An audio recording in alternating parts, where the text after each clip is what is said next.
ಶಾಂತಿ. ನಿನ್ನೆ ಇಲ್ಲಿವರೆಗೂ ಕೇಳಿದ್ರಲ್ಲ, ಪರಮಾತ್ಮ ಇವ್ರ ಶರೀರದಲ್ಲಿ ಹೇಗೆ ಬಂದರು ಅಲ್ವಾ? ಅಂದರೆ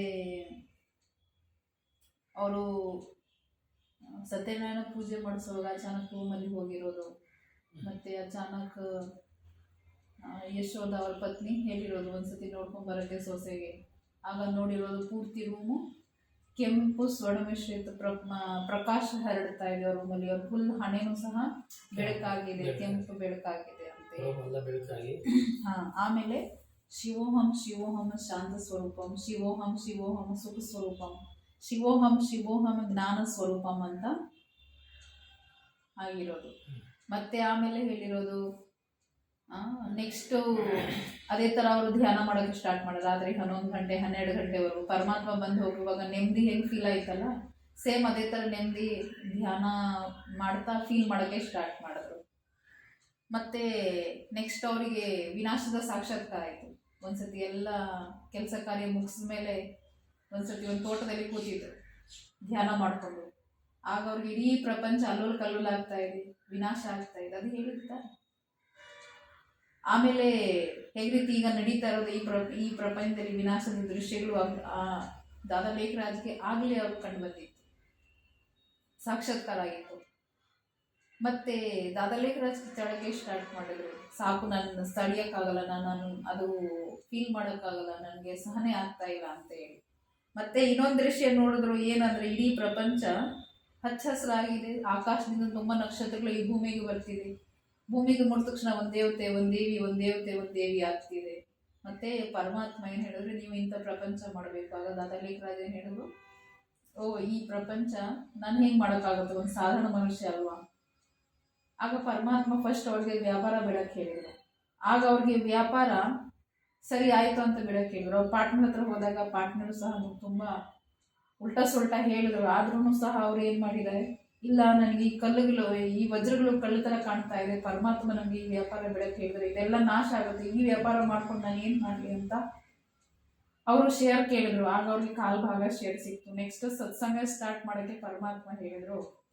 ಆಗ ಸತ್ಸಂಗ ಸ್ಟಾರ್ಟ್ ಮಾಡೋಕ್ಕೆ ಒಂದು ಹಾಲ್ ಬೇಕಾಗಿತ್ತು. ಅದಕ್ಕೂ ಸಹ ಆ ಮನೆ ಓನರ್ ಹತ್ರ ಕೇಳುವಾಗ ಒಬ್ಬ ಅವ್ರ ಚಿಕ್ಕಪ್ಪ ಜವಾಬ್ದಾರಿ ಒಂದು ಮಗು ಇತ್ತು. ಅವ್ರ ತಂದೆ ತಾಯಿ ಕಾರ್ ಆಕ್ಸಿಡೆಂಟಲ್ಲಿ ಶೇರ ಬಿಟ್ಟಿದ್ರು.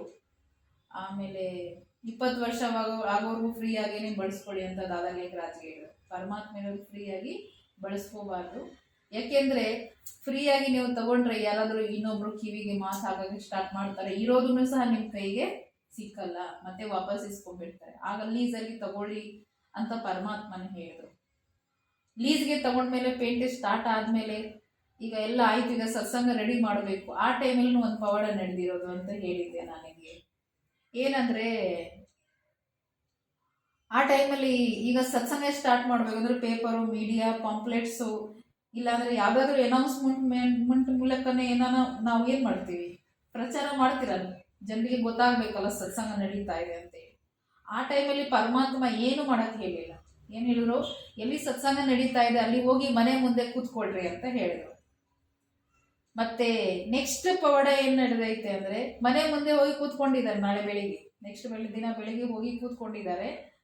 ಆಗ ಹೇಗೆ ರೀತಿ ನಾವು ಮಂಗಳಾರತಿ ಮಾಡ್ತೀವಲ್ಲ ಫೋಟೋಗೆ, ಯಾವ್ದಾದ್ರು ದೇವತೆ ಫೋಟೋಗೆ ದೀಪ, ಉದ್ಕಡ್ಡಿ, ಸಾಂಬ್ರಾಣಿ ಕಡ್ಡಿ ತಗೊಂಡು ಮಂಗಳಾರತಿ ಮಾಡೋ ಟೈಮಲ್ಲಿ ಒಂದೇ ಫೋಟೋಲಿ ಎರಡೆರಡು ಈಗ ದೇವಿ ದೇವತರ ಫೋಟೋ ಬರ್ತಾ ಇದೆ. ರೆಡಿಯಂ ಫೋಟೋ ಅಲ್ಲಿ ಕೂತ್ಕೊಂಡಿರೋ ಕೃಷ್ಣ, ಬೆಣ್ಣೆ ತಿಂತಾ ಇರೋ ಕೃಷ್ಣ, ಇಲ್ಲಾಂದ್ರೆ ಎದ್ದು ನಿಂತ್ಕೊಂಡಿರೋ ಕೃಷ್ಣ, ಆ ತರ ಸೆಕೆಂಡ್ದಲ್ಲಿ ದೇವಿ ದೇವತೆ, ಇಲ್ಲಾಂದ್ರೆ ಸೆಕೆಂಡ್ದಲ್ಲಿ ದಾದಾ ಲೇಖರಾಜ್, ಆ ತರ ಕಾಣಿಸಕ್ಕೆ ಸ್ಟಾರ್ಟ್ ಆಯ್ತು. ಎಲ್ಲರೂ ಅವ್ರ ಮನೆಗೆ ಬಂದ್ರು.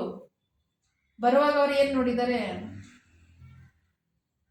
ಅವ್ರ ಮನೆಯಲ್ಲಿ ಹೇಳಿದ್ರು ಪಕ್ಕದಲ್ಲಿ ಸತ್ಸಂಗ ಸ್ಟಾರ್ಟ್ ಮಾಡಿದ್ದಾರೆ, ನೀವು ಅಲ್ಲಿ ಹೋಗಿ, ಅಲ್ಲೇ ಇದ್ದಾರೆ ಅವರು ಅಂತ. ಎಲ್ಲರಿಗೂ ಇಲ್ಲಿಂದ ಹೆಚ್ಚು ಕಮ್ಮಿ ಅರ್ಧ ಕಿಲೋಮೀಟರ್ದಲ್ಲೇನೆ ವಿಶೇಷ ಅನುಭವಗಳು, ನೆಮ್ಮದಿದ ಅನುಭವ. ಕೆಲವರಿಗೆ ವಿಷ್ಣು ಸ್ವರೂಪ ಸಾಕ್ಷಾತ್ಕಾರ, ಕೆಲವರಿಗೆ ಕೃಷ್ಣ ಸ್ವರೂಪ ಸಾಕ್ಷಾತ್ಕಾರ, ಕೆಲವರಿಗೆ ಸ್ವರ್ಗದ ಅನುಭವಗಳು, ಅಥಾಹ ಶಾಂತಿ ಫೀಲ್ ಆಗಕ್ಕೆ ಸ್ಟಾರ್ಟ್ ಆಯಿತು. ಹಳ್ಳಿ ಕಡೆ ಯಾರಾದ್ರೂ ಒಬ್ಬರಿಗೆ ಈ ತರ ಅನುಭವ ಆಯ್ತು ಅಂದ್ರೆ ಎಲ್ಲರಿಗೂ ಹೇಳ್ಬಿಡ್ತಾರಲ್ಲ, ನೆಂಟರುಗಳಿಗೂ ಸಹ ಬಿಡಲ್ಲ, ಎಲ್ಲರಿಗೂ ಹೇಳ್ಬಿಡ್ತಾರೆ. ಹಳ್ಳಿಗೆ ಗೊತ್ತಾಗ್ಬಿಡ್ತು, ದಾದಾ ಲೇಖರಾಜ್ ಏನೋ ದೇವರ ಅನುಭವ ಮಾಡಿಸ್ತಾ ಇದ್ದಾರೆ. ತುಂಬಾ ನೆಮ್ಮದಿ ಸಿಗತ್ತೆ ಅವ್ರ ಹತ್ರ ಹೋದ್ರೆ, ಒಂದು ಅಥಾಹ ಶಾಂತಿದ ಅನುಭವ ಆಗುತ್ತೆ, ಸ್ವಲ್ಪ ಪ್ರಪಂಚ ಮರಿಬಹುದು, ಕೆಲಸ ಕಾರ್ಯಗಳು ಸೈಡ್ಗೆ ಇಟ್ಟು ಸ್ವಲ್ಪ ದೇವರ ಅನುಭವ ಮಾಡ್ಬೋದು, ಆ ಥರ ಅವ್ರಿಗೆ ಫೀಲ್ ಆಗೋಕ್ಕೆ ಸ್ಟಾರ್ಟ್ ಆಗ್ತಾ ಇತ್ತು. ಜನರ ಅಭಿಪ್ರಾಯ ಇತ್ತು. ಆಮೇಲೆ ಸರಿ ಹಂಗೆ ಸತ್ಸಂಗ ಸ್ಟಾರ್ಟ್ ಆಯಿತು. ಆ ಟೈಮಲ್ಲಿ ಸತ್ಸಂಗದಲ್ಲಿ ಏನು ನಡೀತಾ ಇದ್ರು, ಎಲ್ಲರೂ ಕೂತ್ಕೊಂಡು ಓಂ ಅಂತ ಓಂಕಾರ ಮಾಡೋರು, ಓಂ ಧ್ವನಿ ಮಾಡೋರು. ಆಗಲೂ ಎಲ್ಲರಿಗೂ ತುಂಬ ನೆಮ್ಮದಿ ಸಿಗ್ತಾ ಇತ್ತು, ಶಾಂತಿ ಸಿಗ್ತಾ ಇತ್ತು. ಆದರೂ ದಾದಾ ಲೇಖರಾಜು ಬೆಳಿಗ್ಗೆ ಜಾವ 5 ಗಂಟೆಗೆ ಭಗವದ್ಗೀತೆ ಓದ್ತಾ ಇದ್ರಲ್ಲ, ಭಗವದ್ಗೀತೆ ಮುಂದೆ ಇರ್ತಿತ್ತು. ಆದರೂ ದಾದಾ ಲೇಖರಾಜ್ ಮೂಲಕ ಪರಮಾತ್ಮ ನಿಜವಾದ ರಿಯಲ್ ಭಗವದ್ಗೀತೆ, ಸತ್ಯ ಭಗವದ್ಗೀತೆ ಆಗ ನುಡಿಸಿರೋದು. ಆ ಟೈಮಲ್ಲಿ ಆತ್ಮ, ಪರಮಾತ್ಮ, ಮೂರ್ಲೋಕ ಮತ್ತೆ ಸೃಷ್ಟಿ ನಾಟಕದ ಪ್ರತಿಯೊಂದು ರಹಸ್ಯಗಳು ಬಿಡಿಸಿ ಹೇಳಕ್ಕೆ ಸ್ಟಾರ್ಟ್ ಮಾಡಿದ್ರು ಪ್ರವಚನ ರೂಪದಲ್ಲಿ. ಸರಿ ಬಿಡಿಸಿ ಹೇಳ್ತಾ ಇದ್ರು, ಜೊತೆ ಜೊತೆಲೆ ಧ್ಯಾನ ಮಾಡಿಸ್ತಾ ಇದ್ರು, ಎಲ್ಲರಿಗೂ ವಿಶೇಷ ಅನುಭವಗಳು ಆಗ್ತಾ ಇತ್ತು. ಆ ಥರ ಹಂಗೆ ನಡೀತಾ ಇತ್ತು. ಆದರೂ ಗೊತ್ತಿದೆಯಲ್ಲ, ಒಳ್ಳೆ ಮಾರ್ಗಕ್ಕೆ ಅಡೆತಡೆಗಳು ಜಾಸ್ತಿ ಬಂದೇ ಬರುತ್ತೆ. ಆ ಟೈಮಲ್ಲೂ ಸಹ ನಡೆದಿರೋದು ಹಾಗೇನೆ. ಏನಾಯಿತು, ಆ ಟೈಮಲ್ಲಿ ಇದನ್ನು ಸಹ ನಿಮ್ಗೆ ಗೊತ್ತಿರ್ಬೋದು, ಯಾವುದಾದ್ರೂ ಒಂದು ಹೊಸದಾಗಿ ಅಂಗಡಿ ತೆಗಿತಾರೆ ಅಂದರೆ ಜನ ಜಾಸ್ತಿ ಬರ್ತಾರೆ. ಆಮೇಲೆ ನಿಧಾನ ರೆಗ್ಯುಲರ್ ಕಸ್ಟಮರ್ ಆಗ್ತಾರೆ, ಉಳಿದಿರೋದೆಲ್ಲರೂ ಹೊರಟೋಗ್ತಾರೆ. ಸೇಮ್ ಅದೇ ಥರನೂ ಸಹ ಆಯಿತು. ಓಂ ಮಂಡ್ಲಿ ಸ್ಟಾರ್ಟಿಂಗಲ್ಲಿ ತುಂಬ ಜನ ಬಂದರು. ಆಮೇಲೆ ಏನಾಯಿತು, ಅಣ್ಣಂದ್ರಿಗೆ ಪಾಪ ಕೆಲಸ ಅಲ್ವಾ, ಕೆಲವರು ಬರೋಕ್ಕೆ ಸ್ಟಾರ್ಟ್ ಮಾಡಿದ್ರು, ಕೆಲವರು ವರ್ಷಗಟ್ಟಲೆ ಬೇರೆ ಬೇರೆ ಹೊಟ್ಟಿ ಪಾಡಕ್ಕೋಸ್ಕರ ಬೇರೆ ಬೇರೆ ಊರಿಗೆ ಹೋಗಿರ್ತಾರಲ್ಲ, ವರ್ಷಗಟ್ಟಲೆ ಮನೆಗೆ ಬರೋದಿಲ್ಲ. ಅವರು ಬರೋದು ನಿಲ್ಲಿಸ್ಬಿಟ್ರು. ಯಾಕೆಂದರೆ ಇವರು ಇಲ್ಲಿದ್ರೆ ತಾನೇ ಬರೋದು. ಮತ್ತೆ ಅಣ್ಣಂದಿರು, ಮಾತೆಯರು ಕೆಲವರು ಬರೋರು, ಕೆಲವರು ಕುಮಾರಿಯರು, ಮಕ್ಕಳೆಲ್ಲರೂ ಬರೋರು. ಮತ್ತೆ ಅಣ್ಣಂದಿರು ಏನು ಹೇಳಿದ್ರು, ನಾನು ಹೋಗಲ್ಲ ಅಂದರೆ ನೀವೇನಕ್ಕೆ ಹೋಗಬೇಕು, ನೀವು ಹೋಗ್ಬಾರ್ದು. ಆಗಿನ ಕಾಲದಲ್ಲಿ ಅಕ್ಕಂದಿರು ಅಂದರೆ ಮನೇಲಿ ಅಡುಗೆ ಮಾಡ್ಕೊಂಡು ಬಿಟ್ಟಿರಬೇಕು, ಅಂದರೆ ಮುಖನೂ ಸಹ ಪೂರ್ತಿ ಬುರ್ಕೆ ಹಾಕ್ಕೊಂಡೇ ಇರಬೇಕು, ಯಾರು ಮುಂದೆ ಹೋಗಂಗಿಲ್ಲ, ಯಾರ ಹತ್ರ ಅಷ್ಟು ಮಾತಾಡೋಂಗಿಲ್ಲ, ಮನೆಯಲ್ಲೇ ಇರಬೇಕು ತಿನ್ಕೊಂಡು ಉಣ್ಕೊಂಡು. ಮತ್ತು ಯಜಮಾನ್ರ ಮಾತು ಕೇಳಬೇಕು, ಇಲ್ಲಾಂದರೆ ಯಜಮಾನ್ರಂತೂ ಸಹಿಸ್ಬಿಟ್ರೂ ಸಹ ಗೌರ್ಮೆಂಟ್ ಏನೂ ಕೇಳ್ತಾ ಇರಲಿಲ್ಲ ಅಲ್ವಾ. ಆವಾಗ ಪಾಪ ಏನು ಮಾಡಿದ್ದಾರೆ ಅಕ್ಕಂದಿರು, ಸರಿ ನಾನು ಹೋಗಲ್ಲ ಅಂತ ಸುಳ್ಳು ಹೇಳಿಬಿಟ್ಟಿದ್ದಾರೆ. ಅವ್ರು ಕೆಲ್ಸಕ್ಕೆ ಹೋಗ್ಬಿಟ್ರೆ ಇವ್ರು ಓಂ ಮಂಡ್ಲಿಗೆ ಬರೋದು, ಓಂ ಮಂಡ್ಲಿಯಲ್ಲಿ ಇರೋದು, ಪ್ರವಚನ ಕೇಳೋದು, ಧ್ಯಾನ ಮಾಡೋದು. ಮತ್ತೆ ಅವ್ರ ಕೆಲಸದಿಂದ ಬರುವಾಗ ಏನು ಮಾಡೋರು, ಮತ್ತೆ ಮನೆಗೆ ಹೋಗ್ಬಿಡೋರು ಅದಕ್ಕಿಂತ ಮುಂಚೆನೆ, ನಮ್ಮ ಯಜಮಾನಿಗೆ ಗೊತ್ತಾಗಬಾರ್ದು ಅಂತ ಹೇಳಿ. ಆದರೂ ಸತ್ಯತೆ ಬಚ್ಚಿಡಕ್ಕಾಗಲ್ಲ ಅಲ್ಲ. ಸ್ವಲ್ಪ ದಿನ ಆದಮೇಲೆ ಯಾರಾದರೂ ಹೇಳ್ತಾ ಇದ್ರು, ನಿಮ್ಮ ಪತ್ನಿ ಓಂ ಮಂಡ್ಲಿಗೆ ನೋಡಿದೆ, ನಿಮ್ಮ ಪತ್ನಿ ಇಲ್ಲಿ ಹೋಗ್ತಾ ಇದ್ರು ನೋಡಿದೆ. ಆಗ ಯಜಮಾನಿಗೆ ಗೊತ್ತಾದ್ಮೇಲೆ ಏನಾಗುತ್ತೆ, ಕೋಪ ಬರುತ್ತೆ. ಆ ಟೈಮಲ್ಲಿ ಹೊಡೆದು ಎಷ್ಟೋ ಜನಗೆ ಪಾಪ ತನ್ನ ಯಜಮಾನು ತನ್ನ ಪತ್ನಿಗೆ ಸಾಯಿಸ್ಬಿಟ್ಟಿದ್ದಾರೆ. ಎಷ್ಟೋ ಜನ ಪ್ರಾಣ ಉಳಿತಾಯ ಮಾಡೋಕ್ಕೆ, ಪ್ರಾಣಿಗೆ ಬಚಾವಣೆ ಮಾಡೋಕ್ಕೆ ಅಂತ ಒಂದು ಪ್ರಾಣಿ ಪಕ್ಷಿಗೂ ಅಧಿಕಾರ ಇದೆ. ನಾವು ಮನುಷ್ಯ ಆತ್ಮ ಬುದ್ಧಿಯಾಗಿರೋದು. ಆವಾಗ ಏನು ಮಾಡಿದ್ರು, ತುಂಬ ಜನ ಓಂ ಮಂಡ್ಲಿಗೆ ಬಂದಿದ್ರು. ಓಂ ಮಂಡ್ಲಿಗೆ ಬರುವಾಗ ಆಗ ಮಾತೇಶ್ವರಿ ಜಗದಂಬೆ, ಇವ್ರ ಬಗ್ಗೆ ನಿಮಗೆ ಹೇಳಲಿಲ್ಲ. ಮಾತೇಶ್ವರಿ ಜಗದಂಬೆ ಇವರು ಏನು ಮಾಡಿದ್ದಾರೆ, ಮಾತೆಯರಿಗೆ ರಕ್ಷಣೆ ಮಾಡಿದ್ದಾರೆ. ಮಾತೆಯರು ಎಷ್ಟೋ ಜನ ಪಾಪ ತುಂಬ ದುಃಖದಲ್ಲಿ ಇದ್ರು. ತನ್ನ ಯಜಮಾನರ ಮೇಲೆ ಡಿಪೆಂಡ್ ಆಗಿರೋರು, ಯಜಮಾನ ಭಯದಿಂದ ಸಾಯ್ತಾ ಇದ್ರು. ಅವ್ರಿಗೆ ಬಲ ಕೊಟ್ಟರು, ಧೈರ್ಯತೆ ಕೊಟ್ಟರು, ತನ್ನ ಕಾಲ ಮೇಲೆ ನಿಲ್ಲಿಸಿದ್ರು. ಇವರು ಮಾತೇಶ್ವರಿ ಜಗದಂಬೆ ಅಂತ ಹೇಳಿ ಅವರಿಗೆ ನಾವು ಪ್ರೀತಿಯಿಂದ ಮಮ್ಮ ಕರಿತೀವಿ. ಇವರು ಹೆಂಗೆ ಬಂದರು ಓಂ ಮಂಡ್ಲಿಯಲ್ಲಿ, ಇವರು ತನ್ನ ಚಿಕ್ಕಮ್ಮ ಮನೆಗೆ ಇದ್ರು. ಇವ್ರ ತಾಯಿ ಮತ್ತು ತಂದೆ ಅಮೃತ್ಸರದಲ್ಲಿ ಇರೋರು. ಇವರು ಜನ್ಮ ಆಗಿತ್ತು ಅಮೃತ್ಸರದಲ್ಲಿ. ಆದರೂ ಇವರು ತಾಯಿಯವ್ರ ತಂಗಿ ಇದ್ದಾರಲ್ಲ, ಇವ್ರಿಗೆ ದತ್ತು ತಗೊಂಡಿದ್ರು. ಆವಾಗ ಇವರು ಸಿಂಧ್ ಹೈದರಾಬಾದಲ್ಲಿ ಎಲ್ಲಿ ಸತ್ಸಂಗ ಸ್ಟಾರ್ಟ್ ಆಗತ್ತಲ್ಲ, ಸ್ವಲ್ಪ ದೂರದಲ್ಲೇ ಇವ್ರ ಮನೆ ಇತ್ತು. ಇವರು ಆಗಿನ ಕಾಲದಲ್ಲಿ 10ನೇ ಕ್ಲಾಸ್ ಓದ್ತಾ ಇದ್ರು, SLC. ಗೊತ್ತಿದೆಯಲ್ಲ, ಆಗಿನ ಕಾಲದಲ್ಲಿ 10ನೇ ಕ್ಲಾಸ್ ಅಂದರೆ ಡಬಲ್ ಡಿಗ್ರಿ ಥರ, 8ನೇ ಕ್ಲಾಸ್ನೇ ಡಿಗ್ರಿ ಥರ ಇತ್ತು. ಬಹಳ ಬುದ್ಧಿವಂತ ಇದ್ರು ತನ್ನ ಕಾಲದಲ್ಲಿ ಇವರು. ಅಚಾನಕ್ ಏನಾಗಿದೆ, ಇವ್ರ ತಂದೆಗೆ ಹಾರ್ಟ್ ಅಟ್ಯಾಕ್ ಆಗಿ ಶೇರ ಬಿಟ್ಬಿಟ್ಟಿದ್ದಾರೆ. ಇವ್ರ ತಂದೆ ಎಲ್ಲಿ, ಅಮೃತ್ಸರದಲ್ಲಿ. ಆಗ ಇವ್ರ ತಾಯಿ ಅಮೃತ್ಸರದಲ್ಲಿ ತುಂಬಾ ಅಳ್ತಾ ಇದ್ರು. ಆಗ ಇವ್ರ ತಂಗಿ ಏನ್ ಮಾಡಿದ್ದಾರೆ, ಇವ್ರ ತಾಯಿಗೆ ಹೇಳಿದ್ದಾರೆ, ಅಲ್ಲಿಂದ ಇಲ್ಲಿ ಬಂದ್ಬಿಡಿ, ಸ್ವಲ್ಪ ರಿಫ್ರೆಶ್ ಆಗುತ್ತೆ, ನೀವು ಸಹ ಅವ್ರ ಜೊತೆಲಿ ಸತ್ತೋಗ್ಬಿಡ್ತೀರಾ ಅಂದ್ಕೊಂಡು. ಆಗ ಅವರು ಏನ್ ಮಾಡಿದ್ದಾರೆ, ಅಮೃತ್ಸರ್ ಬಿಟ್ಟು ಸಿಂಧ್ ಹೈದರಾಬಾದ್ ಬಂದಿದ್ದಾರೆ. ಸಿಂಧ್ ಹೈದರಾಬಾದಲ್ಲಿ ನೋಡಿದ್ರೇನು ಸಹ ಇವ್ರ ತಾಯಿ ಮತ್ತೆ ಅಳ್ತಾವ್ರೆ ತಂಗಿ ಮನೆಗೆ ಬಂದ ಮೇಲೂ. ಆಗ ಇವ್ರ ತಂಗಿ ಏನ್ ಹೇಳಿದ್ದಾರೆ ಇವ್ರ ತಾಯಿಗೆ, ಪಕ್ಕದಲ್ಲಿ ಸತ್ಸಂಗ ಸ್ಟಾರ್ಟ್ ಮಾಡಿದ್ದಾರೆ ಹೊಸದಾಗಿ, ನಡೀಲಿ ಹೋಗಿ ಬರೋಣ, ಸ್ವಲ್ಪ ನಿಮಗೂ ರಿಫ್ರೆಶ್ ಆಗುತ್ತೆ. 1 ದಿವಸ 2 ದಿವಸ 3ನೇ ದಿವಸ ಹೋಗಿ ಬರುವಾಗ ಇಬ್ರು ನಗ್ತಾ ಮಾತಾಡ್ತಾ ಖುಷಿಯಾಗಿ ಬರ್ತಾ ಇದ್ರು. ಆಗ ಓಂ ರಾಧೆ, ಇವ್ರ ಹೆಸರು ಓಂ ರಾಧೆ ಅಂತ, ಓಂ ರಾಧೆ ನೋಡ್ಕೊಂಡು ಏನ್ ಹೇಳಿದ್ದಾರೆ, ಮನಸ್ಸಲ್ಲಿ ಹೇಳ್ಕೊಂಡಿರೋದು, ಆಲೋಚನೆ ಮಾಡ್ತಾ ಇರೋದು, 3 ದಿವಸ ಮುಂಚೆ ಇವರು ಪ್ರಾಣ ತ್ಯಾಗ ಮಾಡಕ್ಕೆ ರೆಡಿ ಇದ್ರು, ಈ 3 ದಿವಸದಲ್ಲಿ ಇವ್ರಿಗೆ ಏನ್ ಸಿಕ್ತು ಅಂತ ಆಲೋಚನೆ ಮಾಡ್ಕೊಂಡು ಏನ್ ಹೇಳಿದ್ದಾರೆ ಓಂ ರಾಧೆ, ಅಮ್ಮ ನೀವು ಎಲ್ಲಿ ಹೋಗ್ತಾ ಇದ್ರಲ್ಲ, ನಾನು ನಾಳೆಯಿಂದ ಅಲ್ಲಿಗೆ ಬರ್ತೀನಿ ನಿಮ್ ಜೊತೆ. ಆಗ 6:30 ಟೈಮಲ್ಲಿ ಓಂ ಮಂಡಳಿಯಲ್ಲಿ, ಓಂ ಧ್ವನಿ ಮಾಡ್ತಾ ಇದ್ದಲ್ಲ ಈ ಸಂಸ್ಥೆ ಹೆಸರು ಆ ಟೈಮಲ್ಲಿ ಓಂ ಮಂಡಳಿಯಲ್ಲಿ ಓಂಕಾರ ನಡೀತಾ ಇತ್ತು. ಆಗ ಓಂ ರಾಧೆ ಓಂ ಮಂಡಳಿಗೆ ಬಂದ್ರು. ಆಗ ದಾದಾ ಲೇಖರಾಜ್ ತನ್ವಲ್ಲಿ ಪರಮಾತ್ಮ ಬರೋದು ಅನುಭವ ಅವ್ರಿಗೆ ಫಸ್ಟೇ ದೃಶ್ಯದಲ್ಲಿ ಆಗ್ಬಿಡ್ತು. ಓ, ನಾನು ಯಾರಿಗೆ ಇಷ್ಟು ವರ್ಷದಿಂದ ಹುಡುಕ್ತಾ ಇದ್ದೆ ಅವರು ನನಗೆ ಸಿಕ್ಕೋಯ್ತು, ನನಗೆ ಭಗವಂತ ಸಿಕ್ಬಿಡ್ತು ಅಂತ ಇವ್ರಿಗೆ ಅನುಭವ ಆಯಿತು ಓಂ ರಾಧೆಗೆ. ಆಗ ಓಂ ರಾಧೆ ದಿನಾ ಬರೋಕ್ಕೆ ಸ್ಟಾರ್ಟ್ ಮಾಡಿದ್ರು ಓಂ ಮಂಡಳಿಯಲ್ಲಿ. ಬರ್ತಾ ಬರ್ತಾ ಏನಾಯ್ತು, ಓಂ ರಾಧೆ ಓಂ ಧ್ಯಾನ ಮಾಡ್ತಾ ಇದ್ರು. ಇವರು ಚಿಕ್ಕವಾಗಿ ಕುಮಾರಿದ್ರಲ್ಲ ಪವಿತ್ರವಾಗಿ, ಪರಮಾತ್ಮ ಏನ್ ಹೇಳೋರು ಅಂದ್ರೆ ದಾದಾ ಲೇಖರಾಜ್ ತನ್ನ ಮೂಲಕ ನೀನು ಓಂ ಧ್ವನಿ ಮಾಡ್ಸಮ್ಮ ಅಂತ ಹೇಳಿ ಏನ್ ಮಾಡಿದ್ರು, ಗದಿಗೆ ಮೇಲೆ ಕೂರಿಸ್ಕೊಂಡು ಅವರು ಓಂ ಧ್ವನಿ ಮಾಡಿಸೋರು. ಆಗ ಎಲ್ಲರಿಗೂ ತುಂಬಾ ಆನಂದದ ಅನುಭವ ಆಗ್ತಾ ಇತ್ತು. ಮತ್ತೆ ಓಂ ರಾಧೆಗೆ ವೀಣೆ ವಾದನೆ ಮಾಡೋದು ಚೆನ್ನಾಗಿ ಬರ್ತಿತ್ತು. ಯಾವ ರೀತಿ ಹಾರ್ಮೋನಿಯಂ ಮಾಡ್ತಿರಲ್ಲ ಸೇಮ್ ಅದೇ ತರ ಅದ್ರ ಮೇಲೆ ಹಾಡು ಹಾಡೋದು ಓಂ ರಾಧೆಗೆ ತುಂಬಾ ಚೆನ್ನಾಗಿರೋದು ಕಲೆ ಇತ್ತು, ಗಾಡ್ ಗಿಫ್ಟ್ ಅಂತ ಹೇಳ್ತಾರೆ. ಆಗ ಪರಮಾತ್ಮ ಏನ್ ಮಾಡೋರು, ಜ್ಞಾನದ ರೀತಿಯಿಂದ ಒಂದೆರಡು ಹಾಡುಗಳು ಹಾಡಕ್ಕೆ ಬರೆದು ಕೊಡೋರು ದಾದಾ ಲೇಖರಾಜ್. ಆಗ ತುಂಬಾ ಚೆನ್ನಾಗಿ ಹಾಡು ಹಾಡೋರು, ಅದರಿಂದ ಎಲ್ಲರಿಗೂ ಯೋಗದ ಅನುಭವ ತುಂಬಾ ಚೆನ್ನಾಗಿ ಆಗ್ತಾ ಇತ್ತು, ತುಂಬಾ ವಿಶೇಷ ಅನುಭವಗಳು ಮಾಡೋರು.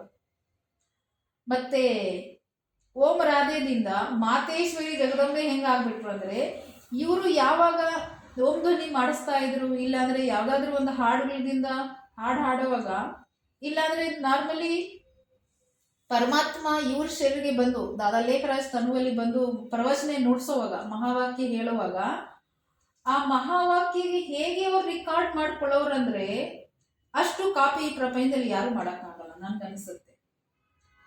ಅಂದ್ರೆ ಒಂದೇ ಏಕಾಗ್ರ ಚಿತ್ತವಾಗಿ ಓಂ ರಾಧೆ ಕೂತ್ಕೊಂಡು ಭಗವಂತನ ಮಹಾವಾಕ್ಯ ಕೇಳಿ ಒಂದು ಪಾಯಿಂಟ್ಗೆ ಮರೀದಿರಾ, ಮತ್ತೆ ಲಾಸ್ಟ್ ಅಲ್ಲಿ ಕೆಲವರು ಬಂದಿರ್ತಾರಲ್ಲ, ಇಲ್ಲ ಅಂದ್ರೆ ಲೇಟ್ ಆಗಿ ಬಂದಿರೋರಿಗೆ ಸೇಮ್ ಅದೇ ತರ 1ಕ್ಕೆ 4 ಶಬ್ದದಲ್ಲಿ ಬಿಡಿಸಿ ತಿಳಿಸಿ ಸರಸ್ ರೀತಿಯಿಂದ ಅವ್ರಿಗೆ ತಲೆಯಲ್ಲಿ ಕೂರಿಸ್ತಾ ಇದ್ದಾರೆ, ಅನುಭವ ಆಗೋ ತರ. ಆಗ ಜನರಿಗೆ ಆಶ್ಚರ್ಯ ಆಗ್ಬಿಡ್ತು, ಇವ್ರು ಯಾರು ಒಂದು ಪಾಯಿಂಟ್ ಮರೆಯಲ್ವಲ್ಲ, ಇಷ್ಟು ಏಕಾಗ್ರ ಚಿತ್ತವಾಗಿ ಎಲ್ಲ ಕೇಳಿ ನಮ್ಗೆ ಮರಿದಿರ ನನಗೆ ತಿಳಿಸ್ತಾರಲ್ಲ. ಜನರಿಗೆ ಪ್ರಶ್ನೆ ಬಂತು. ಮತ್ತೆ ಕೆಲವರಿಗೆ ಇವರಿಗೆ ನೋಡಿದ್ರೆ ಧ್ಯಾನ ಮಾಡುವಾಗ, ಇಲ್ಲ ಅಂದ್ರೆ ಕ್ಲಾಸ್ ಮಾಡುವಾಗ, ಮಹಾವಾಕ್ಯಗಳು ತಿಳಿಸುವಾಗ ಇವರಿಗೆ ನೋಡಿದ್ರೆ ಕೆಲವರಿಗೆ ರಾಧೆ ಸಾಕ್ಷಾತ್ಕಾರ ಆಗ್ತದೆ, ಕೆಲವರಿಗೆ ಲಕ್ಷ್ಮಿ, ಕೆಲವರಿಗೆ ಮಾತೇಶ್ವರಿ ಜಗದಂಬೆ, ಕೆಲವರಿಗೆ ಕಾಳಿ, ಆತರ ಕೆಲವರಿಗೆ ಸರಸ್ವತಿ ಸಾಕ್ಷಾತ್ಕಾರಗಳಾಗ್ತಾ ಇತ್ತು. ಜನರಿಗೆ ಆಶ್ಚರ್ಯ ಆಯ್ತು. ಮತ್ತೆ ಇವರಿಗೆ ನೋಡಿದ್ರೆ ಕೆಲವರಿಗೆ ತಾಯಿ ಅಂತ ಫೀಲ್ ಬರ್ತಾ ಇತ್ತು, ತಾಯಿ, ಇವ್ರ ಚಿಕ್ಕಮ್ಮ, ಇವ್ರ ತಾಯಿ. ದಾದಾ ಲೇಖರಾಜ್ಗೆ ವಯಸ್ಸಾಗಿತ್ತಲ್ಲ 60 ವರ್ಷ ಮೇಲೆ, ಅವ್ರಿಗೂ ಸಹ ವಯಸ್ಸಾಗಿರೋರ್ಗು ತಾಯಿ ಅಂತ ಫೀಲ್ ಬರ್ತಾ ಇದ್ರು. ಇವ್ರು ಚಿಕ್ಕ ಕುಮಾರಿ ಅಲ್ವಾ, 18-20 ವರ್ಷದ ಕುಮಾರಿನೇ ಇದ್ರು, ಆದ್ರೂ ತಾಯಿ ಅಂತ ಫೀಲ್ ಬರ್ತಾ ಇತ್ತು. ಇವ್ರಿಗೆ ತುಂಬಾ ಕುತೂಹಲ ಆಗೋಯ್ತು. ಆಗ ಪರಮಾತ್ಮ ಇವ್ರ ಶರೀರಿಗೆ ಬರುವಾಗ ಜನ ಪ್ರಶ್ನೆ ಮಾಡಿದ್ರು, ಇವ್ರು ಯಾರು, ಇಷ್ಟೆಲ್ಲ ಜ್ಞಾನ ತಿಳ್ಕೊಂತಾರಲ್ಲ, ಇವ್ರಿಂದ ಇಷ್ಟೆಲ್ಲ ನಮ್ಗೆ ಸಾಕ್ಷಾತ್ಕಾರಗಳು ಆಗ್ತಾ ಇದೆ, ಮತ್ತೆ ಇವ್ರು ನೋಡಿದ್ರೆ ನನಗೆ ತಾಯಿ ತರ ಫೀಲ್, ಇವ್ರು ಇರೋದೇ ಚಿಕ್ಕ ಹುಡುಗಿ ಕುಮಾರಿ, ಹೆಂಗೆ ಅಂತ. ಆಗ ಪರಮಾತ್ಮ ಬಿಡಿಸಿ ಹೇಳಿದ್ರು ಇವ್ರ ಬಗ್ಗೆ, ಇವರು ಹಿಂದೆ 7 ಜನ್ಮದಿಂದ ಪವಿತ್ರವಾಗಿರೋದ್ರಿಂದ ಇವ್ರ ಆತ್ಮದಲ್ಲಿ ತುಂಬಾ ಪವರ್ ಇದೆ, ಅದಕ್ಕಾಗಿ ಇವರು ಜ್ಞಾನ ಚೆನ್ನಾಗಿ ಜೀರ್ಣ ಮಾಡ್ಕೊಂತಾರೆ, ಚೆನ್ನಾಗಿ ಅರ್ಥ ಮಾಡ್ಕೊಂತಾರೆ, ಜ್ಞಾನವನ್ನ ತೆಗೆದುಕೊಳ್ಳೋದು ಪವರ್ ತುಂಬಾ ಚೆನ್ನಾಗಿದೆ ಅಂತ. ಇನ್ನೊಂದು, ನಿಮ್ಗೆ ಜ್ಞಾನವನ್ನ ತನ್ನಲ್ಲಿ ಅಳವಡಿಸ್ಕೊಂಡು ಸರಸ್ ರೀತಿಯಿಂದ ನಿಮ್ಗೆ ಜ್ಞಾನ ತಿಳಿಸ್ತಾ ಇದಾರಲ್ಲ, ಇವರೇ ಸರಸ್ವತಿ. ಭಕ್ತಿ ಮಾರ್ಗದಲ್ಲಿ ಸರಸ್ವತಿ ರೂಪದಲ್ಲಿ ಪೂಜೆ ನಡೀತಾ ಇರೋದು ಇವ್ರದೇ. ಮತ್ತೆ ಸತ್ಯುಗದಲ್ಲಿ ಇವರೇ ರಾಧೆ ಆಗ್ತಾರೆ ಅಂತ ಹೇಳಿದರು, ಓಂ ರಾಧೆನೆ. ಆಮೇಲೆ ಮದುವೆ ಆದ್ಮೇಲೆ ಲಕ್ಷ್ಮಿ ಆಗ್ತಾರೆ ಅಂತ ಹೇಳಿದ್ರಲ್ಲ, ಮದುವೆ ಆದ್ಮೇಲೆ ಇವರೇ ಲಕ್ಷ್ಮಿ ಆಗ್ತಾರೆ. ಮತ್ತೆ ಭಕ್ತಿ ಮಾರ್ಗದಲ್ಲಿ ಕಾಮಧೇನು ಜಗದಂಬೆ ಸರ್ವರ ಮನೋಕಾಮನೆ ಪೂರ್ಣ ಮಾಡೋರು ಆ ರೂಪದಲ್ಲಿ, ತಾಯಿ ರೂಪದಲ್ಲಿ ಪೂಜೆ ನಡೀತಾ ಇದೆಯಲ್ಲ, ಇವರೇನೆ ಇರೋದು ಮಾತೇಶ್ವರಿ ಜಗದಂಬೆ. ಇನ್ಮೇಲೆ ಇವರಿಗೆ ಮೊಮ್ಮ ಅಂತ ಕರಿಬೇಕು ಅಂತ ಪರಮಾತ್ಮನೇ ಹೇಳಿದ್ರು. ಮೊಮ್ಮ ಅಂದ್ರೆ ತಾಯಿ. ಆಗ ಎಲ್ಲರೂ ಇವರಿಗೆ ಮೊಮ್ಮ ಅಂತ ಕರೆಯೋಕೆ ಸ್ಟಾರ್ಟ್ ಮಾಡಿದ್ರು. ಮಾತೇರಿಗೆ, ಅಕ್ಕಂದಿರಿಗೆ ಇವರು ತಾಯಿ ತರ ಪಾಲನೆ ಮಾಡೋರು. ಎಷ್ಟೋ ಜನಕ್ಕೆ ಬಲ ಕೊಟ್ಟು ತನ್ನ ಕಾಲ ಮೇಲೆ ನಿಲ್ಲಿಸಿದ್ರು, ಇಲ್ಲಾಂದ್ರೆ ಸಾಯಕ್ಕೆ ಹೋಗ್ತಾ ಇದ್ರು, ನನ್ನ ಯಜಮಾನರು ತುಂಬಾ ತೊಂದರೆ ಕೊಡ್ತಾರೆ ಅಂತ ಹೇಳಿ ಆಗಿನ ಕಾಲದಲ್ಲಿ. ಆಮೇಲೆ ಬ್ರಹ್ಮ ಬಾಬನ ನೋಡುವಾಗ, ಅಂದ್ರೆ ಇವರು ದಾದಾ ಲೇಖರಾಜ್ಗೆ ನೋಡುವಾಗ ಜನರಿಗೆ ಹೇಳಿದ್ರಲ್ಲ, ಇವರಿಗೆ ನೋಡುವಾಗ ಜನರಿಗೆ ಏನು ಫೀಲ್ ಆಗ್ತಾ ಇತ್ತು ಹೇಳಿದ್ರಲ್ಲ, ಕೃಷ್ಣ ಸಾಕ್ಷಾತ್ಕಾರ, ವಿಷ್ಣು ಸಾಕ್ಷಾತ್ಕಾರ ಆಗ್ತಾ ಇತ್ತು. ಪರಮಾತ್ಮ ಇವ್ರು ಕೇಳಿದ್ರು, ಯಾರು ಇವರು, ಇವ್ರ ಮೂಲಕ ಇವರಿಂದ ನನ್ನ ಕೃಷ್ಣ ಸಾಕ್ಷಾತ್ಕಾರ, ವಿಷ್ಣು ಸಾಕ್ಷಾತ್ಕಾರ, ಏನೇನೋ ಅನುಭವಗಳು, ಇದು ಇವ್ರಿಗೆ ನೋಡಿ ಜನರಿಗೆ ಆಗ್ತಾ ಇತ್ತಲ್ಲ, ಅಷ್ಟೇ ಬ್ರಹ್ಮಗೂ ಅಂದ್ರೆ ದಾದಾ ಲೇಖರಾಜ್ಗೂ ಕನ್ಫ್ಯೂಷನ್ ಆಗ್ತಾ ಇತ್ತು. ನಾನು ಸಾಧಾರಣ ಮನುಷ್ಯ ಅಲ್ವಾ, ನನ್ನಿಂದ ಬೇರೆಯವ್ರಿಗೆ ಏನೇನೋ ಅನುಭವ ಆಗ್ತಾ ಇದೆಯಲ್ಲ, ಕಾಣಿಸ್ತಾ ಇದೆಯಲ್ಲ, ಸಾಕ್ಷಾತ್ಕಾರಗಳಾಗ್ತಾ ಇದೆಯಲ್ಲ. ಆಗ ಪರಮಾತ್ಮ ಸಭೆಯಲ್ಲಿ ಮಹಾವಾಕ್ಯ ಭಗವದ್ಗೀತೆ ನುಡಿಸುವಾಗ ಏನ್ ಹೇಳಿದ್ರು, ಇದು ಈ ದಾದಾ ಲೇಖರಾಜ್ ಮಾಡ್ತಾ ಇರೋದು ಅಲ್ಲ, ಈ ಪವಾಡ ನಾನ್ ಮಾಡ್ತಾ ಇರೋದು ಇವ್ರ ಒಳಗಡೆ ಇದ್ದು. ನಿಮ್ ತಂದೆ ನಾನು ಶಿವ, ನಿಮ್ ಆತ್ಮರಿಗೆ ತಂದೆ ನಾನು, ನಿಮ್ಮ ತಂದೆ ಆಗಿದ್ದೇನೆ, ನಿಮ್ಮ ಪಾರಲೌಕಿಕ ತಂದೆ ನನ್ನ ಪರಲೋಕದಿಂದ, ಪರಂಧಾಮದಿಂದ, ಆತ್ಮಲೋಕದಿಂದ ಬಂದಿರೋರು ಅಂತ ಹೇಳಿದ್ರು. ಆಗ ಇವ್ರ ಬಗ್ಗೆ ಎಷ್ಟೋ ಕ್ಲಿಯರ್ ಮಾಡ್ಬೇಕಾಗಿತ್ತಲ್ಲ, ಇವ್ರಿಗೆ ನೋಡಿದ್ರೆ ಕೃಷ್ಣ. ಆಗ ಪರಮಾತ್ಮನ ಇವರು ಸತ್ಯುಗದಲ್ಲಿ ಶ್ರೀಕೃಷ್ಣ ಆಗೋರು, ಮದುವೆ ಆದ್ಮೇಲೆ ನಾರಾಯಣ ಆಗ್ತಾರೆ. ಮತ್ತು ಲಕ್ಷ್ಮೀನಾರಾಯಣ ಎರಡು ಪೂಜೆ ಸೇರಿದ್ರೆ ವಿಷ್ಣು ಆಗುತ್ತಲ್ಲ, ಅದಕ್ಕೆ ಇವರಿಗೆ ನೋಡಿದ್ರೆ ಕೆಲವು ಟೈಮಲ್ಲಿ ವಿಷ್ಣು ಸ್ವಲ್ಪನೂ ಸಾಕ್ಷಾತ್ಕಾರ ಆಗ್ತಾ ಇತ್ತು. ಯಾಕೆಂದ್ರೆ ಇವ್ರು ವಿಷ್ಣು ಪರಮಭಕ್ತ ಅಲ್ವಾ, ಇವರಿಗೆ ಗೊತ್ತಿರ್ಲಿಲ್ಲ ನಾನೇ ವಿಷ್ಣು ಅಂತ. ಪರಮಾತ್ಮ ಇವ್ರ ಶರೀರಿಗೆ ಬಂದ ಮೇಲೆ ಹೇಳಿದ್ರು, ನೀವೇ ವಿಷ್ಣು, ನಿಮ್ಮ ಸ್ವರೂಪನೇ ನೀವು ಪೂಜೆ ಮಾಡ್ತಾ ಇದ್ದೀರಾ. ನಮಗೂ ಗೊತ್ತಿತ್ತ ನಾವೇ ದೇವತೆ. ನಿನ್ನೆ ಕೇಳಿದ್ರಲ್ಲ ಏನಿ ಚಿತ್ರದಲ್ಲಿ, ನಮ್ದೇ ನಾವು ಸ್ವರೂಪ ಏನ್ ಮಾಡಿದ್ರಿ, ಪೂಜೆ ಮಾಡೋಕ್ಕೆ ಸ್ಟಾರ್ಟ್ ಮಾಡಿದ್ರಿ. ಏನಿ ಚಿತ್ರದಲ್ಲಿ ಕೇಳಿದ್ರಲ್ಲ ನಿನ್ನೆ ಆ ಥರ. ಆಮೇಲೆ ಮತ್ತೆ ಪರಮಾತ್ಮ ಕ್ಲಿಯರ್ ಮಾಡಿದ್ರು. ಆ ಟೈಮಲ್ಲಿ ದಾದಾ ಲೇಖರಾಜ್ ಬೋರ್ಡಿಂಗ್ ಸ್ಕೂಲ್ ಓಪನ್ ಮಾಡಿದ್ರು, ಚಿಕ್ಕ ಚಿಕ್ಕ ಮಕ್ಕಳಿಗೆ ಶಾಲೆ. ನಾನು ನಿಮಗೆ ಹಿಂದಿನ ಚಾಪ್ಟರ್ದಲ್ಲಿ ಹೇಳಿದ್ದೆ, ರಾಜರು ದಾದಾ ಲೇಖರಾಜ್ ಮೇಲೆ ತುಂಬಾ ವಿಶ್ವಾಸ ಇಟ್ಕೊಂಡಿದ್ರು. ಅರಮನೆ ಒಳಗಡೆ ಕರ್ಸ್ಕೊಂಡು ರಾಣಿಯರ ಮುಂದೆ ವ್ಯಾಪಾರ ಮಾಡೋರು, ರಾಣಿಯರು ರಾಜರು ತಂದೆ ಸ್ಥಾನದಲ್ಲಿ ದಾದಾ ಲೇಖರಾಜ್ಗೆ ನೋಡೋರು. ಆ ಬೋರ್ಡಿಂಗ್ ಸ್ಕೂಲ್ ಓಪನ್ ಮಾಡಿದ್ರಲ್ಲ, ಹಾಸ್ಟೆಲ್ ಜೊತೆಯಲ್ಲಿ ಶಾಲೆ, ಅದರಲ್ಲಿ ರಾಜರ ಮಕ್ಕಳು ತುಂಬಾ ಜನ ಓದ್ತಾ ಇದ್ರು. ದಾದಾ ಲೇಖರಾಜ್ ಮೇಲೆ ವಿಶ್ವಾಸ ಪಟ್ಟು ಎಲ್ಲರೂ ದಾದಾ ಲೇಖರಾಜ್ ಏನ್ ಬೋರ್ಡಿಂಗ್ ಸ್ಕೂಲ್ ಓಪನ್ ಮಾಡಿದ್ರು ಅದರಲ್ಲಿ ಕಳಿಸಿದ್ರು ಓದ್ಸಕ್ಕೆ. ಆಗಿನ ಕಾಲದಲ್ಲಿ ಹೇಗೆ ರೀತಿ ಪ್ರಪಂಚದಲ್ಲಿ ಶಾಲೆಗಳಲ್ಲಿ ಏನೇನು ನಾವು ವಿದ್ಯೆಗಳು ಓದಿಸ್ತಿರಲ್ಲ, ಪಾಠ ಮಾಡ್ತೀವಿ, ಸೇಮ್ ಅದೇ ತರ ವಿದ್ಯೆ ಇತ್ತು. ಆದ್ರೂ ಜೊತೆಯಲ್ಲಿ ಪರಮಾತ್ಮನ ಈ ಭಗವದ್ಗೀತೆ ಆಧ್ಯಾತ್ಮಿಕ ಜ್ಞಾನ ಸಹ ಮಕ್ಕಳಿಗೆ ಬೋಧನೆ ಮಾಡಲಾಗ್ತಾ ಇತ್ತು.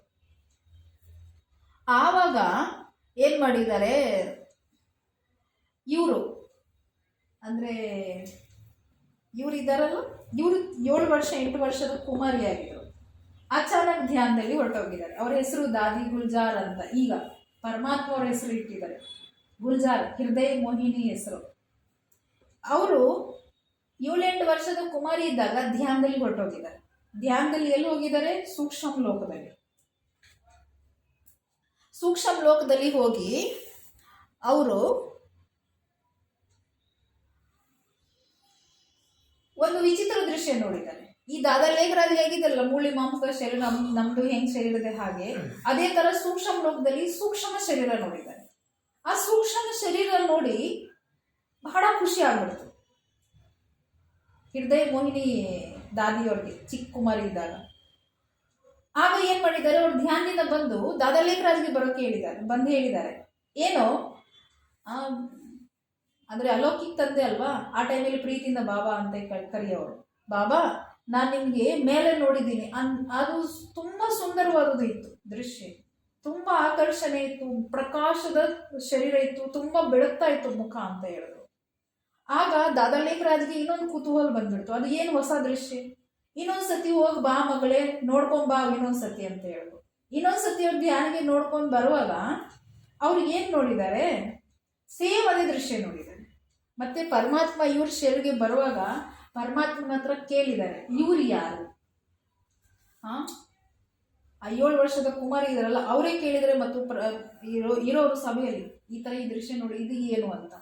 ಆಗ ಪರಮಾತ್ಮ ಹೇಳಿದ್ದಾರೆ, ಅವರು ಈಗ ಪ್ರಜಾಪಿತ ಬ್ರಹ್ಮ, ಇಲ್ಲಿ ನಾವು ಪ್ರಜೆರು, ನಾವು ಬ್ರಹ್ಮನ ಕೈಗಳು, ಗೊತ್ತಾಯ್ತಾ? ಈಗ ಹೇಳ್ತಾರಲ್ಲ ಬ್ರಹ್ಮ ಸೃಷ್ಟಿ ಸ್ಥಾಪನೆ ಮಾಡಿದ್ರು ಅಂದರೆ ಬ್ರಹ್ಮಗೆ ಸಾವಿರಾರು ಭುಜೆ ತೋರಿಸ್ತಾರೆ. ಸಾವಿರಾರು ಭುಜೆ ಬ್ರಹ್ಮಗೆ ಇರೋದಿಲ್ಲ. ಬ್ರಹ್ಮಗೆ ಸ್ವರ್ಗಕ್ಕೆ ಕಟ್ಟೋದ್ರಲ್ಲಿ ಯಾರ್ಯಾರು ತನ್ನ ಕೈ ಇರೋ ಬೆರಳಿನ ಸಹಯೋಗ ಕೊಟ್ಟರು ಆ ಕೈಗಳು ನಾವುಗಳೇನೆ, ಇಲ್ಲಿ ಬರೋರೇನೆ. ಅರ್ಥ ಆಯ್ತಾ? ಆಗ ಇವರು ಪ್ರಜಾಪಿತ ಬ್ರಹ್ಮ, ನಾವು ಪ್ರಜೆರು, ನಮ್ಮ ಅಲೌಕಿಕ ತಂದೆ ಈ ಬ್ರಹ್ಮ ಆಗಿದ್ದಾರೆ. ಇನ್ಮೇಲೆ ನೀವು ಇವರಿಗೆ ಬ್ರಹ್ಮ ಬಾಬಾ ಕರಿಬೇಕು ಅಂತ ಪರಮಾತ್ಮ ಹೇಳಿದರು. ಇವ್ರ ಮೂಲಕ ಸ್ವರ್ಗ ಕಟ್ತಾ ಇದ್ದೇನೆ. ಮತ್ತೆ ಇವರು ಈಗಲೂ ಪುರುಷಾರ್ಥ ಮಾಡ್ತಾ ಇದ್ದಾರೆ, ಆತ್ಮಶಕ್ತಿಯನ್ನು ರೂಪಿಸ್ಕೊಳ್ತಾ ಇದ್ದಾರೆ. ಯಾವಾಗ ಆತ್ಮಶಕ್ತಿ ಪೂರ್ತಿ ರೂಪಿಸ್ಕೊಂಡ್ಮೇಲೆ ಸೂಕ್ಷ್ಮ ಲೋಕವಾಸಿ ಆಗ್ತಾರೆ, ಸೂಕ್ಷ್ಮ ಲೋಕಕ್ಕೆ ಹೊರಟೋಗ್ತಾರೆ, ಸೂಕ್ಷ್ಮ ಶರೀರದಲ್ಲಿ. ಆಗ ನಾನು ಚಟ್ರದಲ್ಲಿ ಹೇಳಿದ್ರಲ್ಲ, ಬ್ರಹ್ಮಗೆ ಇವರಿಗೆ ಇನ್ನೊಂದು ಜನ್ಮ ದಾದಾ ಲೇಖ ರಾಜ್ಗೆ ಇಲ್ಲ, ಅವ್ರು ಸೂಕ್ಷ್ಮ ಲೋಕದಲ್ಲಿ ಹೊರಟೋಗಿದ್ದಾರೆ, ಅಲ್ಲೇ ಇದ್ದಾರೆ, ನಮ್ಗೆ ಕಾಯ್ತಾ ಇದ್ದಾರೆ, ಮನೆಗೆ ಹೋಗ್ಬೇಕು ಪರಮಧಾಮ್ಗೆ ಆತ್ಮಲೋಕಕ್ಕೆ ಅಂತ.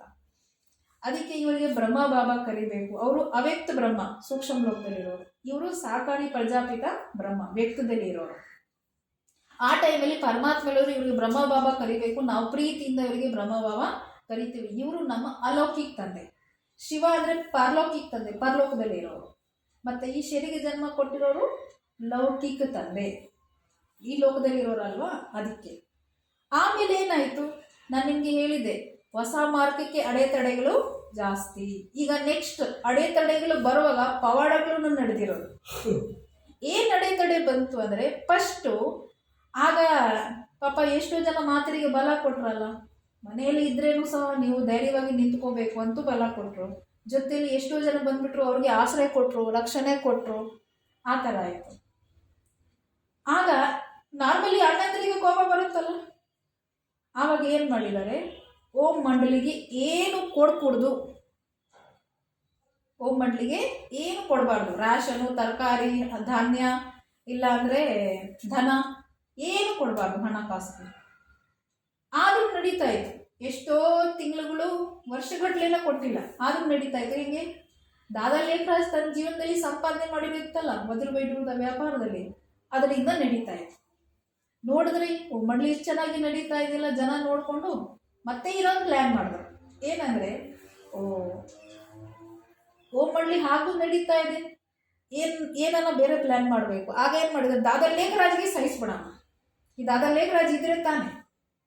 ಆಗ ಏನು ಮಾಡಿದ್ರು, ಒಬ್ಬರಿಗೆ ಸುಪಾರಿ ಕೊಟ್ಟಿದ್ದಾರೆ. ಏನು ಸುಪಾರಿ ಕೊಟ್ಟಿದ್ದಾರೆ, ದಾದಾ ಲೇಖರಾಜ್ಗೆ ಹೋಗಿ ನೀವು ಸೂಟ್ ಹಾಕಬೇಕು, ಅಂದರೆ ಶೂಟ್ ಮಾಡಬೇಕು. ಅದು ರೌಡಿ, ದೊಡ್ಡ ಕಳ್ತನ ಮಾಡೋರು, ಎಷ್ಟೋ ಜನಕ್ಕೆ ಕೊಲೆ ಮಾಡಿರೋರು. ಅವರು ಏನು ಮಾಡಿದ್ದಾರೆ, ದಾದಾ ಲೇಖರಾಜು ಮಾಡಿ ಮೇಲೆ ಬೆಳಿಗ್ಗೆ ಜಾವ ವಾಕಿಂಗ್ ಮಾಡ್ತಾ ಇದ್ರು. ಓಂ ಮಂಡಳಿ ಹಿಂದ್ಗಡೆ ದೊಡ್ಡದಾಗಿ ಕಾಡಿತ್ತು. ಆ ಕಾಡಲ್ಲಿ ಈಗ ನಾವು ಗುರಿ ಇಟ್ಕೊಂಡಿವಿ. ಈಗ ಶೂಟ್ ಮಾಡೋ ಟೈಮಲ್ಲಿ ದಾದಾ ಲೇಖರಾಜ್ ಕಾಣಿಸ್ತಾ ಇಲ್ಲ, ಅವ್ರಿಗೆ ಬಿಂದು ಸ್ವರೂಪ, ಜ್ಯೋತಿ ಸ್ವರೂಪ ಕಾಣಿಸ್ತಾ ಇದೆ. ಆ ಜ್ಯೋತಿ ನೋಡಿ ಆ ಶೂಟ್ ಮಾಡೋರು ಕೊಲೆಗಾರ ಇದ್ರಲ್ಲ, ಅವರಿಗೆ ವಿಶೇಷ ಅನುಭವ ಆಗ್ಬಿಡ್ತು, ಅಥಾ ಶಾಂತಿ. ಅವ್ರು ಏನು ಮಾಡಿದ್ದಾರೆ, ಅವರು ಶೂಟ್ ಮಾಡಿಲ್ಲ, ಏನೂ ಮಾಡಿಲ್ಲ, ಓಡ ಮತ್ತೆ 2-3 ದಿವಸ ಆದಮೇಲೆ ಬ್ರಹ್ಮಬಾಬಾ ಮುಂದೆ, ಅಂದರೆ ದಾದಾ ಲೇಖರಾಜ್ ಮುಂದೆ ಬರುವಾಗ ಪರಮಾತ್ಮ ಅವ್ರ ಮೂಲಕ ಹೇಳಿದ್ರು, ನೀವು ಇಷ್ಟೆಲ್ಲರೂ ಕೊಲೆ ಮಾಡಿದಿರಲ್ಲ, ನಿಮಗೆ ಎಲ್ಲನ ಒಳ್ಳೇದೇ ಆಗಿದೆಯಾ? ನಿಮಗೆ ಇಷ್ಟ ಆಗುತ್ತಾ ಅಂದೇರಿಗೆ ದುಃಖ ಕೊಟ್ಟರೆ ದುಃಖಿಯಾಗಿ ಸಾಯ್ತಿರಲ್ಲ? ಇಂಥ ವ್ಯಾಪಾರ ಯಾಕೆ ಮಾಡಬೇಕು? ಇವತ್ತು ಪ್ರಪಂಚದಲ್ಲಿ ಎಲ್ಲರೂ ಸಾಯ್ತಾರೆ, ಖುಷಿಯಾಗಿ ಸಾಯ್ತಾ ಇದ್ದಾರೆ. ನೀವು ದುಃಖ ಕೊಟ್ಟು ದುಃಖಿಯಾಗಿ ಸತ್ತರೆ ಲಾಭ ಇರುತ್ತಾ? ಪುಣ್ಯ ಪಡ್ಕೊಳ್ರಿ. ಅವರು ಪರಿವರ್ತನೆ ಆದರೂ ಅವರು ಭಗವಂತನ ಮಗು ಆಗ್ಬಿಟ್ಟು ಅನುಭವ ಆಯಿತು. ಮತ್ತೆ ನೆಕ್ಸ್ಟ್, ಅಯ್ಯೋ ಇಲ್ಲಿ ಇರೋರ್ಗು ಸಹ ಅಲ್ಲಿ ಕನ್ವರ್ಟ್ ಮಾಡಿಬಿಟ್ರಲ್ಲ, ಕೊಲೆ ಮಾಡಕ್ಕೆ ಕಳಿಸಿದ್ರೆ ಹೋಗಿ ಅವರು ಅಲ್ಲಿ ಡೈವರ್ಟ್ ಆಗಿಬಿಟ್ರು, ಅವ್ರಿಗೂ ಏನೋ ಮ್ಯಾಜಿಕ್ ಮಾಡಿಬಿಟ್ರು ಅಂತ ತಿಳ್ಕೊಂಬಿಟ್ರು ಜನ. ಮತ್ತೆ ಏನು ಮಾಡಿದ್ರು, ಓಂ ಮಂಡಳಿಗೆ ಸೂಟ್ ಹಾಕ್ಬಿಡೋಣ, ಓಂ ಮಂಡಳಿನೇ ಇರೋದೇ ಬೇಡ. ಈಗ ಗೊತ್ತಿದೆಯಲ್ಲ, ಪರಮಾತ್ಮ ಮನುಷ್ಯನ ಪ್ಲ್ಯಾನು ಬೇರೆ, ಪರಮಾತ್ಮನ ಪ್ಲ್ಯಾನೇ ಬೇರೆ ಇರುತ್ತೆ. ಸೇಮ್ ಅದೇ ಥರ ಆಯಿತು. ಇಲ್ಲಿ ಎಲ್ಲರೂ ಓಂ ಮಂಡಳಿ ಸುಡೋಕ್ಕೆ ಪ್ಲ್ಯಾನ್ ಮಾಡ್ತಾವ್ರೆ, ಅಲ್ಲಿ ಪರಮಾತ್ಮ ಸತ್ಸಂಗದಲ್ಲಿ ಹೇಳಿದ್ರು, ಏನು ಹೇಳಿದರು, ನಾಳೆ 7 ಗಂಟೆಗೆ 5 ಗಂಟೆಗೆ ಬೆಟ್ಟದ ಮೇಲೆ ಹೋಗೋಣ, ಅಲ್ಲೇ ಪ್ರವಚನ ಮಾಡಿ ಬೆಟ್ಟದ ಮೇಲೆ ಹಣ್ಣು ಹಂಪ್ಲಿ ಇರುತ್ತೆ, ಅದೇ ತಿನ್ಕೊಂಡು ವಾಪಸ್ ಬಂದ್ಬಿಡೋಣ. ಎಲ್ಲರೂ 5 ಗಂಟೆಗೆ ಹೋಗಿದ್ದಾರೆ, 7 ಗಂಟೆಗೆ ಇಳಿತಾ ಇದ್ದಾರೆ ಬೆಟ್ಟದಿಂದ. ನೋಡಿದ್ರೆ ಒಂದು ಕಡೆ ಓಮಂಡ್ಲಿ ಸುಡ್ತಾ ಐತೆ. ಅದೆಲ್ಲ ನೋಡಿಬಿಟ್ಟು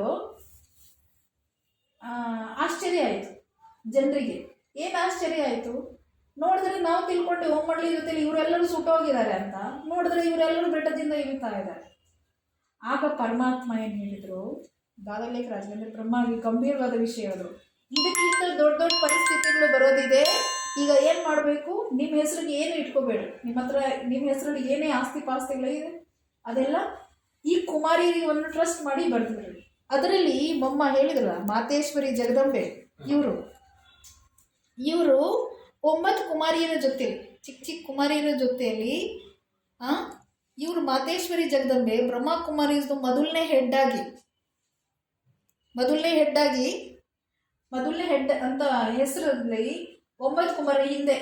ಅದರಲ್ಲಿ ಪ್ರಕಾಶ್ ಮಣಿ ಇದೆ. ಇಲ್ಲಿ ಫೋಟೋ ಇದೆ ನೋಡಿ, ಈ ಕಡೆ ಫೋಟೋ ಇದೆ, ಲಾಸ್ಟಲ್ಲಿ ಫೋಟೋ ಕ್ಯಾಮ್ರಾ ಹಾಕ್ತೀನಿ. ಈ ಕಡೆ ಫೋಟೋ ಇದೆ. 9 ಕುಮಾರಿಯರಿಗೆ ಒಂದು ಟ್ರಸ್ಟ್ ಮಾಡಿ ಏನು ಮಾಡಿದ್ದಾರೆ, ಅವ್ರ ಹೆಸರಿಗೆ ಎಲ್ಲ ಬ್ರಹ್ಮ ಬಾಬಾ ಬರೆದು ಬಿಟ್ಟಿದ್ದಾರೆ. ಪರಮಾತ್ಮ ಹೆಂಗೆ ಹೇಳಿದ್ದಾರೆ ಹಾಗೆ ತನ್ನ ಆಸ್ತಿ ಪಾಸ್ತಿ ಎಲ್ಲ ಬರೆದು ಬಿಟ್ಟಿದ್ದಾರೆ. ಬರೆದಾದ ಮೇಲೆ ಬಂತು ದೊಡ್ಡ ಪರಿಸ್ಥಿತಿ. ಪರಮಾತ್ಮ ಹೇಗೆ ಹೇಳಿದ್ರು ಹಾಗೆ ಬಂತು. ಏನು ಪರಿಸ್ಥಿತಿ ಬಂತು ಗೊತ್ತಾ, ಕೋರ್ಟಿಂದ ಆರ್ಡರ್ ಬಂದಿದೆ. ಏನು ಆರ್ಡರ್ ಬಂತು, ಕೋರ್ಟಿಂದ ಏನು ಆರ್ಡರ್ ಬಂತು ಅಂದರೆ ಓಂ ಮಂಡ್ಲಿಗೆ ಕೇಸ್ ಹಾಕಿದ್ದಾರೆ. ಓಂ ಮಂಡ್ಲಿಗೆ ಯಾರು ಹೆಡ್ಡಿದ್ದಾರೆ ಅವರು ಕೋರ್ಟ್ಗೆ ಬರಬೇಕು. ಆಗ ಮೊಮ್ಮ ಕೋರ್ಟ್ಗೆ ಹೋಗಿದ್ದಾರೆ. ಜನ ಎಷ್ಟು ನಗ್ಗಿರೋರು ಗೊತ್ತಾ, ತೀಟೆ ಮಾಡಿರೋರು, ಆಡಿರೋರು, ಬಳೆ ಹಾಕ್ಕೊಂಡು ಮನೆಯಲ್ಲಿ ಅಡುಗೆ ಮಾಡ್ಕೊಂಡು ಬಿದ್ದಿರೋರು, ಚಿಕ್ಕ ಚಿಕ್ಕ ಕುಮಾರಿಯರು ಇವತ್ತು ಕೋರ್ಟ್ಗೆ ಹೋಗಿದ್ದಾರೆ ಕೇಸ್ಗೆ. ಜನ ದಾರಿಯಲ್ಲಿ ಉದ್ದಕ್ಕಿ ದಾರಿಯಲ್ಲಿ ನಗಾಡೋರೆ ಜಾಸ್ತಿ. ಅವರು ಮೊಮ್ಮ ಜೊತೆಲಿ 9 ಕುಮಾರಿಯರು ಕೋರ್ಟ್ಗೆ ಹೋಗಿರೋದು.